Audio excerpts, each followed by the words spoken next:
Good morning. এই ভিডিওতে সবাইকে দেখাবো বিষ্ণুপুরের বিভিন্ন দর্শনীয় মন্দিরগুলো। আপনারা ভিডিও শেষ পর্যন্ত দেখবেন। রাসমঞ্চ, বিষ্ণুপুর, টেরাকোটার কাজ, আর্চ প্রচুর পরিমাণে, দুটো পিলারের মাঝখানে আর্চ করা, ল্যাটেরাইট মাটি, বিশেষত ল্যাটেরাইট মাটি দিয়ে তৈরি, ইট দিয়ে তৈরি। ইটগুলো ছোট ছোট।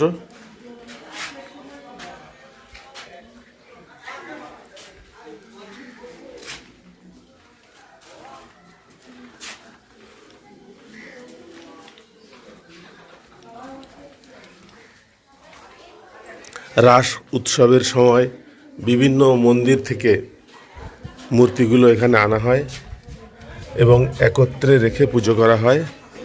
প্রায় 1600 সালে নির্মিত। আজকের আবহাওয়াটা একটু নরম, বৃষ্টি হচ্ছে, সেই জন্য অন্ধকার ভিতরে।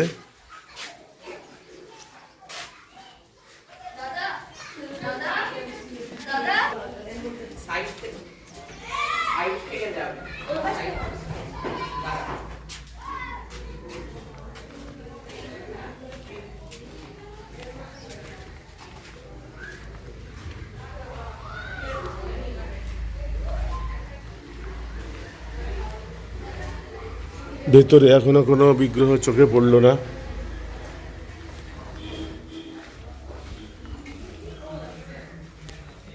কিন্তু মন্দিরের বাইরে বিভিন্ন পিলারে বিভিন্ন রকমের নিত্যরতা মূর্তি রয়েছে, ভাস্কর্য, নিত্যরতা ভাস্কর্য।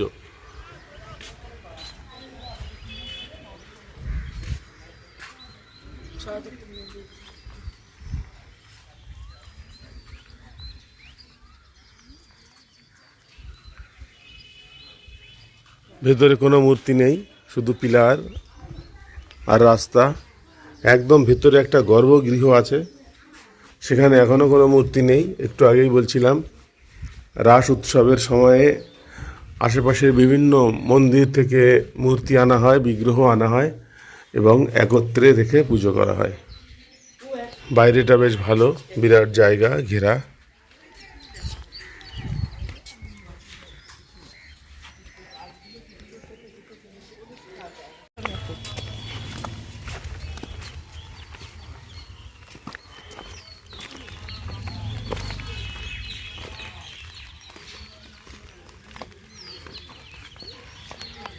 এখানে এই রাসমঞ্চের বিষয়ে কিছু লেখা আছে।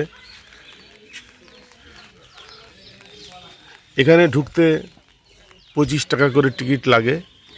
15 বছরের কম বাচ্চাদের কোনো টিকিট লাগে না। আর এখান থেকে যে টিকিটটা কাটা হয়, আরও যে 3টে মন্দির আছে, সেই 3টে মন্দিরে আর টিকিট কাটতে হবে না, এই টিকিটেই হবে।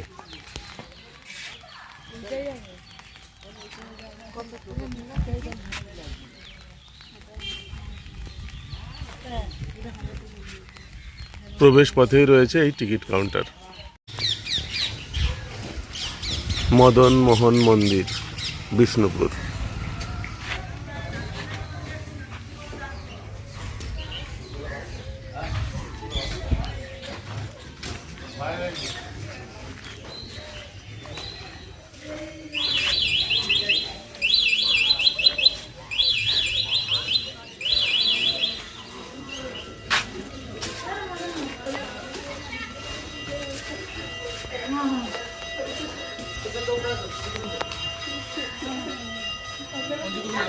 ল্যাটেরাইট পাথরে নির্মিত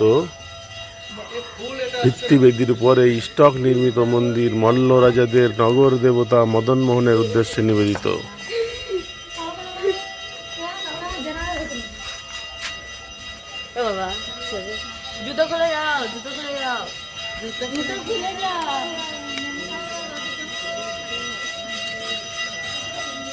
ভিতরে পুজো হচ্ছে, পুজোর শব্দ শোনা যাচ্ছে।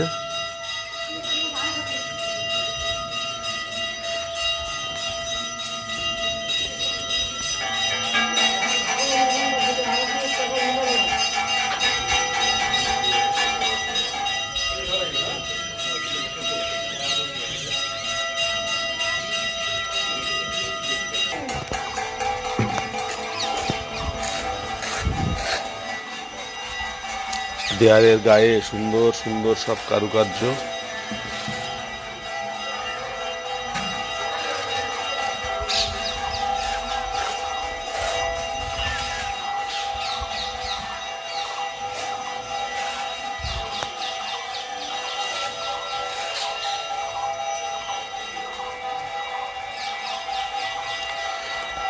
ভিতরে যাই।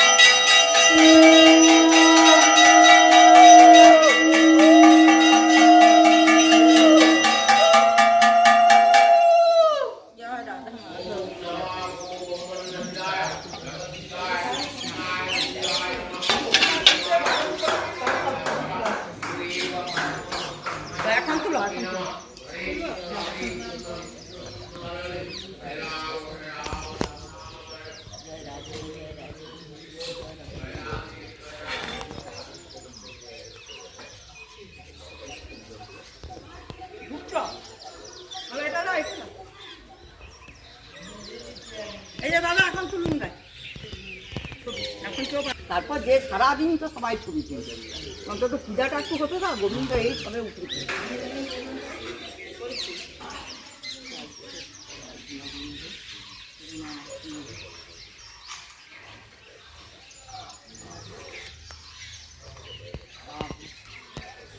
সমস্ত দেওয়াল গাত্রে এইরকম ধরনের কিছু ভাস্কর্য রয়েছে, খুব সুন্দর।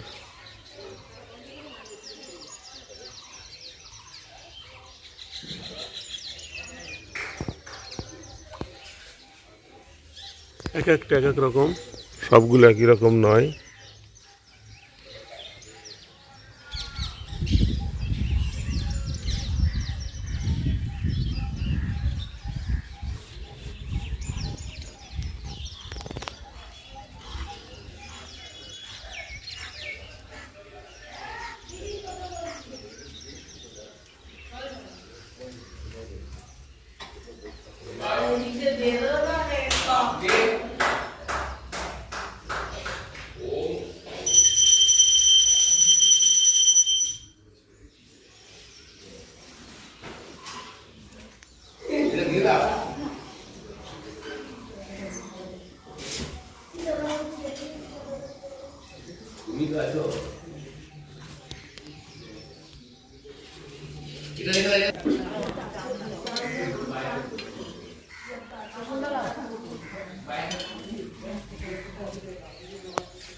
এগুলো সব ছোট ছোট টাইলস।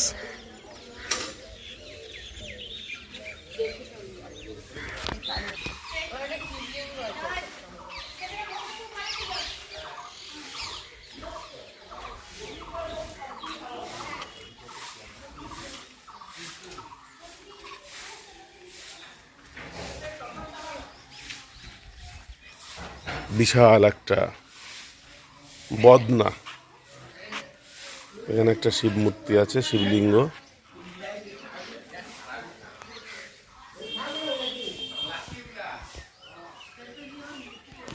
আমাদের দেখা হয়ে গেছে, এবার আমরা অন্য জায়গার জন্য যাব।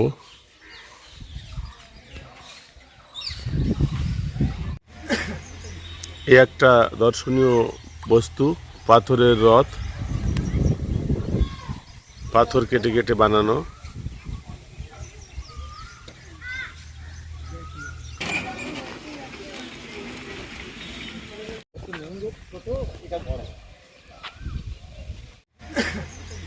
এই একটা দর্শনীয় বস্তু, পাথরের রথ, পাথর কেটে কেটে বানানো।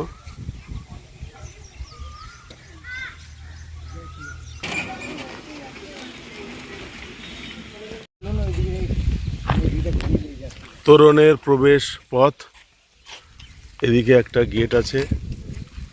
বড় জায়গা।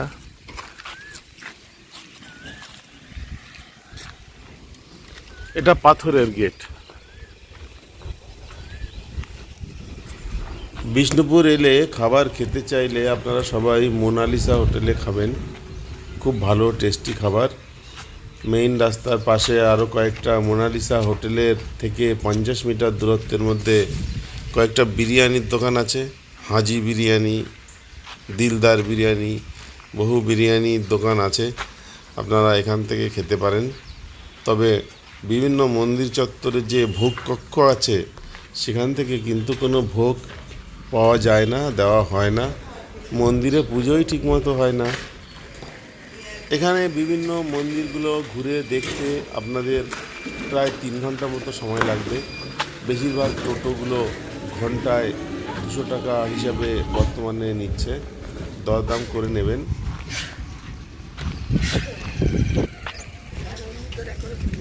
মহারাজা বীর হাম্বির উদ্যান।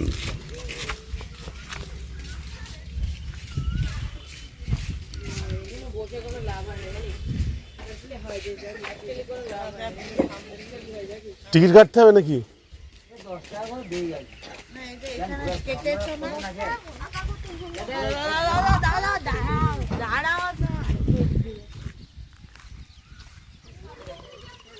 চারিদিকে অনেক মন্দির। এখানে লেখা আছে এই বীর হাম্বির উদ্যানে ঢুকতে গেলে 10 টাকা করে টিকিট কাটতে হবে এবং অন্য কোনো টিকিটের সঙ্গে এর সম্পর্ক নেই।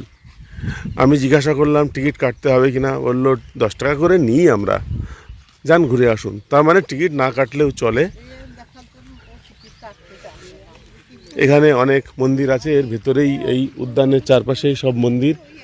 আমরা যে দুর্গ তোরণ দেখে এলাম, তারপরে এটা, এর আশেপাশে অনেক মন্দির আছে। এইটাই হচ্ছে বিষ্ণুপুরের আসল জায়গা।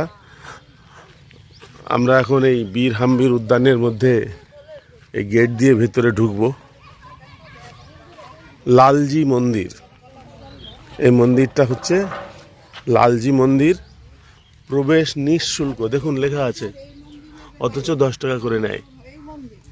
যদিও আমাদের কাছ থেকে নেয়নি।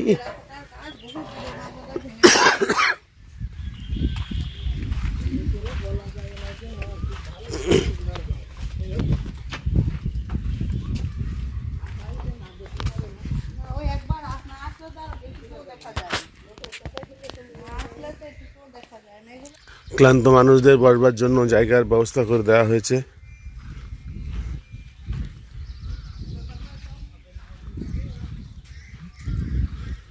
এটা নাট্যমঞ্চ।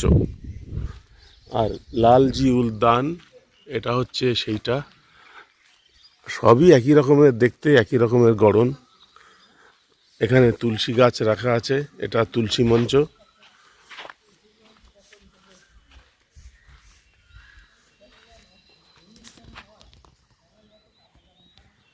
আর এখানে লেখা রয়েছে লালজি টেম্পল কমপ্লেক্সের নাট্যমঞ্চ। এটা হচ্ছে সেই মঞ্চ।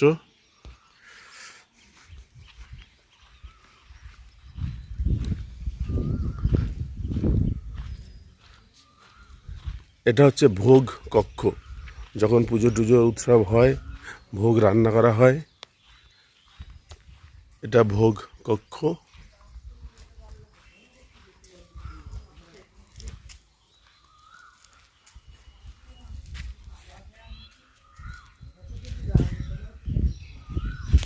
এটা একটা কূপ, অনেক নিচে জল রয়েছে।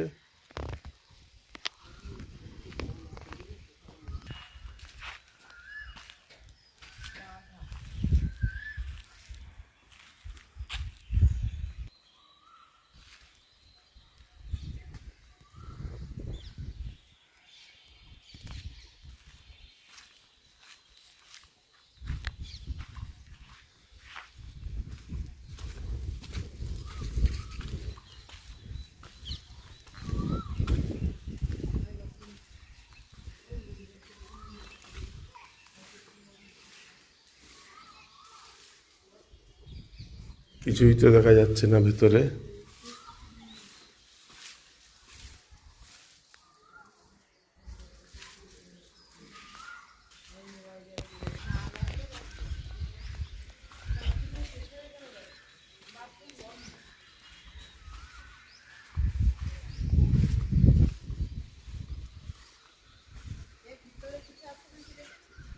কিছু নেই, ফাঁকা।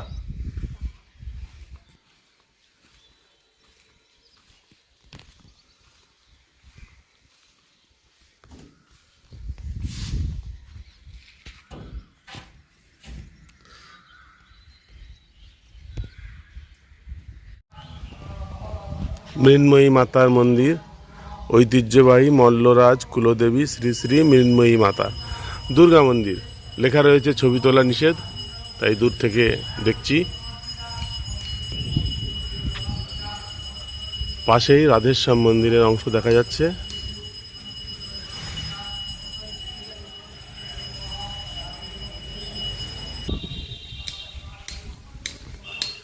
ইনি মল্লভূম তথা বিষ্ণুপুরের শেষ মল্লাধিপতি রাজা শ্রী শ্রী কালীপদ সিংহ ঠাকুর।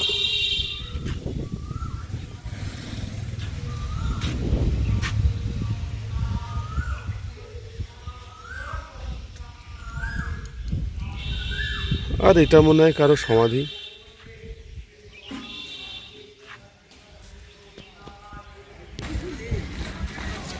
রাধেশ্যাম মন্দির রাস্তার পাশে, সবাই যাচ্ছে, আমরাও যাই।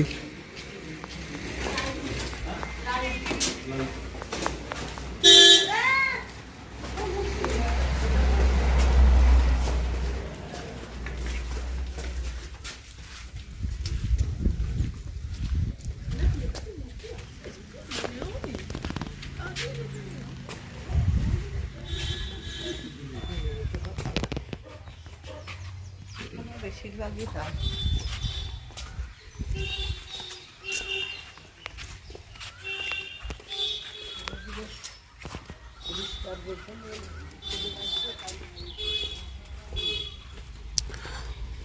এই সমস্ত বড় বড় জায়গায়, সব জায়গায় একটা করে নাটমঞ্চ, তুলসী মঞ্চ এসব আছে।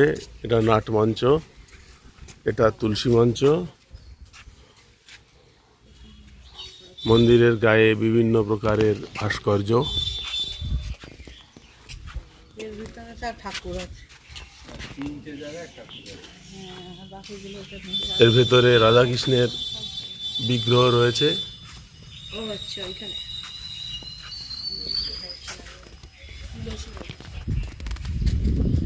সামনে গিয়ে দেখো।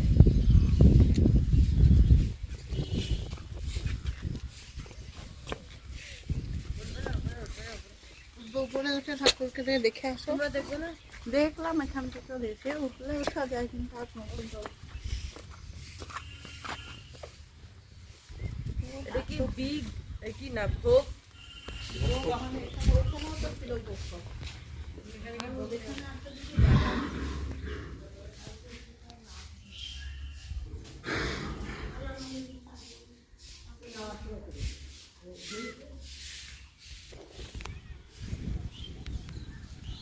সব উঠে উঠে যাচ্ছে সময়ের আবর্তে। এর গায়েও সুন্দর সুন্দর ভাস্কর্য।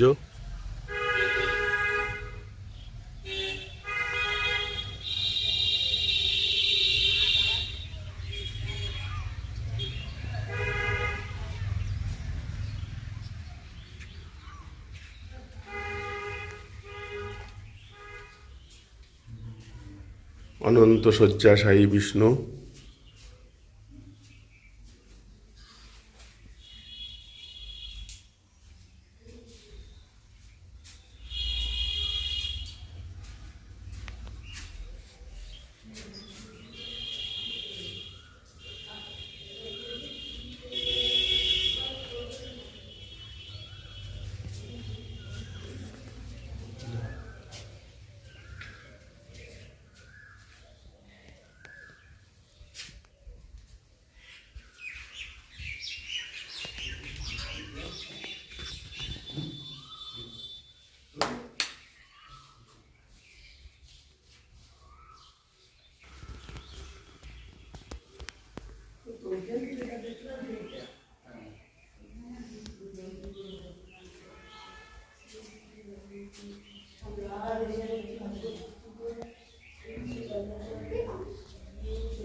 জোড় বাংলো।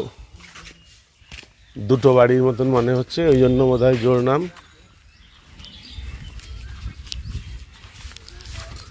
কতজন? 5 জন, কিন্তু 15-র নিচে 2 জন, টোটাল বড় 3 জন। মন্দিরের উপরে উঠবেন না, নিচ আচ্ছা, থেকে উঠবেন। হ্যাঁ হ্যাঁ। জোড় বাংলো টেম্পল।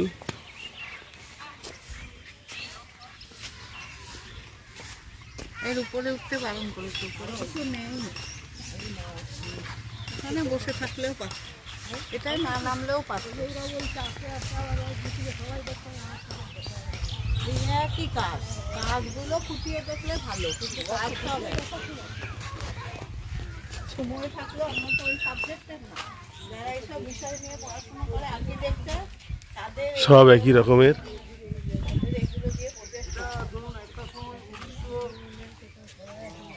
1932 সাল পর্যন্ত পুজো অর্চনা হয়েছে। 1932-এর পর যে সময়টা ছিল, 1958-তে এগুলো গভর্নমেন্ট নিয়েছে, কিন্তু ব্রিটিশ রুলে ছিল 1914 খ্রিস্টাব্দে এগুলো ওরা নিয়েছিল ব্রিটিশ রুলে। রানিং রাজারা পুজো অর্চনা চ্যালেঞ্জ করে করেছেন 1932 খ্রিস্টাব্দ পর্যন্ত। হ্যাঁ, তো তারপরে এগুলো অনেক পরে এগুলো মান্থ অফ এপ্রিল 2000 এডি এগুলো ন্যাশনাল হেরিটেজ মনুমেন্ট হিসেবে ডিক্লেয়ার হয়েছে। আস্তে আস্তে এগুলো আরও মাথায় চড়া দিয়েছে। এখন বর্তমানে উপরে কেউ উপরে কেউ ওঠা মানে উঠতে পায় না। দ্বিতীয় নম্বর, এখানে ইউনিভার্সিটির স্টুডেন্টরা পিএইচডি করার জন্য আসেন ভারতবর্ষের বিভিন্ন স্টেটগুলো, এবং কলকাতা ইউনিভার্সিটির সঙ্গে টাচ আছে অ্যাসোসিয়েশন সাউথ ইন্ডিয়া। তাছাড়া ডিস্ট্রিক্ট ওয়াইজ আমাদের এই সমস্ত রীতি নেশন নিয়ে 1, 2, 3 তৃতীয় প্যানেলে কৃষ্ণকে বধ করার জন্য অসুরেরা বিভিন্ন রূপ নিয়ে এসেছিলেন, যেমন বকাসুর বধ, এই ওষুধটা পড়ে আছে, এবং সরাসুর বধ। 1, 2, 3, 4 চতুর্থ প্যানেল সিদ্ধার্থ গত 22 নিয়ে এসছেন,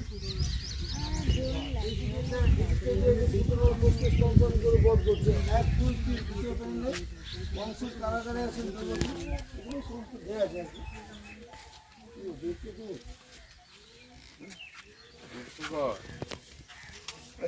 রাজারা যে শিকারে যেতেন, এবং এদের সাজসজ্জায় থাকতো কৃপান ঝুলছে, বর্ষা ঝুলছে, আর এক হাতে আছে গোল্ডেন চেন দিয়ে ইগল থাকতো আর কি।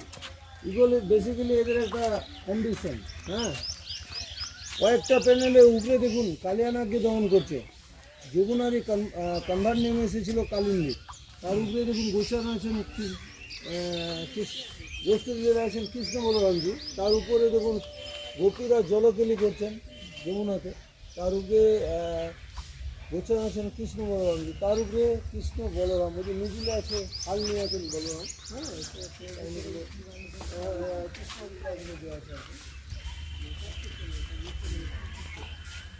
আমাদের জঙ্গলে লেপার বসবাস করতো, লেপার শিকার করে হয়তো ভেঙে যাচ্ছে, পড়ে যাচ্ছে।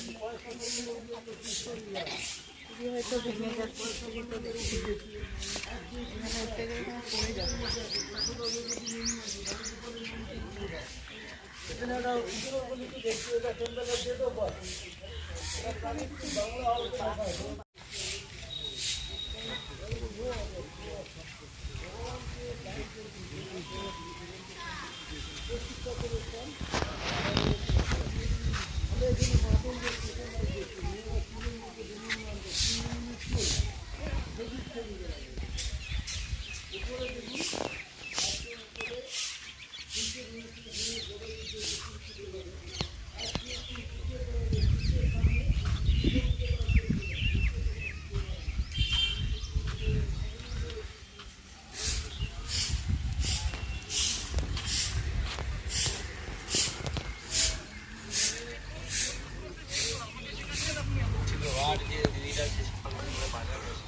এই সমস্ত বাঁকুড়ার বিভিন্ন হাতের কাজের জিনিস প্রত্যেকটা মন্দির চত্বরে বাইরের দোকানে কিনতে পাওয়া যায়।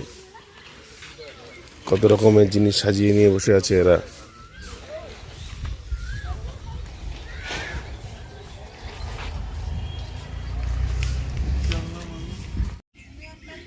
শ্যামরাই 5 চূড়া মন্দির। এর 5টা চূড়া আছে, যে কোনো দিক থেকে দেখলে 3টে দেখা যায়, একটু ঘুরে ফিরে দেখলে আরও 2টো দেখা যাবে। সব মন্দিরের স্ট্রাকচার একই রকম, সব মন্দিরের মন্দির গাত্রে বিভিন্ন রকমের ভাস্কর্য, বিভিন্ন ছোট ছোট মূর্তি, এগুলো কোনো না কোনো ঘটনার বিবরণ দেয়। জোড় বাংলো মন্দিরে রাজারা কিভাবে শিকার করতে যায়, শিকারের সময় কি কি নেয়, কাদের নেয়, কালিয়া দমন, বকাসুর বধ এরকম ছিল। এখানেও বিভিন্ন ছবিতে নানান ঘটনা বিবরণ করা আছে, বর্ণন করা আছে। এখানে ওঠা যাবে না, এখানে ইতিহাস লেখা আছে।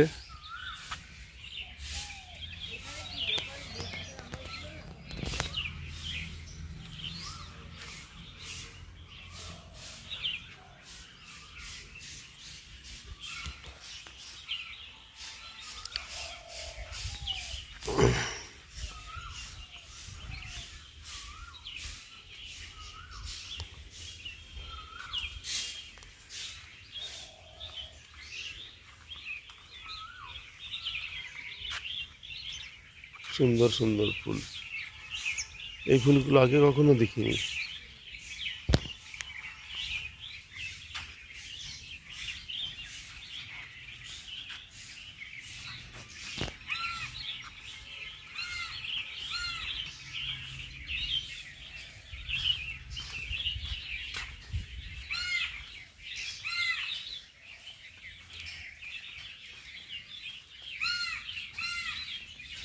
এগুলো দেখে বোঝা যায় সংস্কার করে পরে এগুলো লাগানো হয়েছে। পাশে একটা ভাস্কর্য আছে, এগুলো নেই, ভেঙে পড়ে গেছিলো, সেই জন্য এগুলোকে আবার পরে সংস্কার করা হয়েছে, দেখেই বোঝা যাচ্ছে। একটু পরিচর্যা শুরু হয়েছে দেরি করে, প্রথম থেকে পরিচর্যা করলে জিনিসগুলো আরও ভালো থাকতো। সুন্দর গার্ডেন, শ্যামরাই 5 চূড়া মন্দির। বেরিয়ে যাচ্ছি আমরা। Radha Madhab temple. Welcome to archaeological survey of India.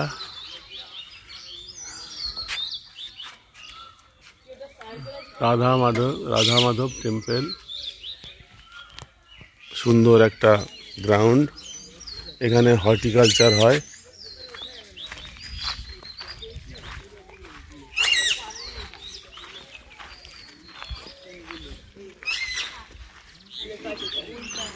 পুরো গেটের ছবি তো ছিল, গাছের ছবি।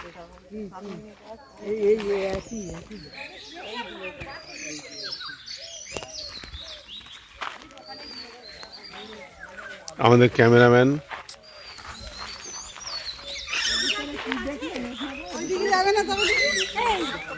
কিছু নেই, ঘুরে ঘুরে দেখে এলাম, কিচ্ছু নেই।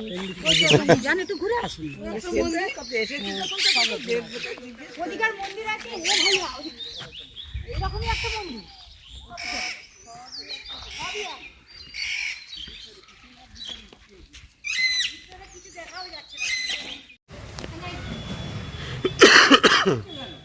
দলমাদল কামান, ছিন্নমস্তা মন্দির, তার পাশেই দলমাদল কামান।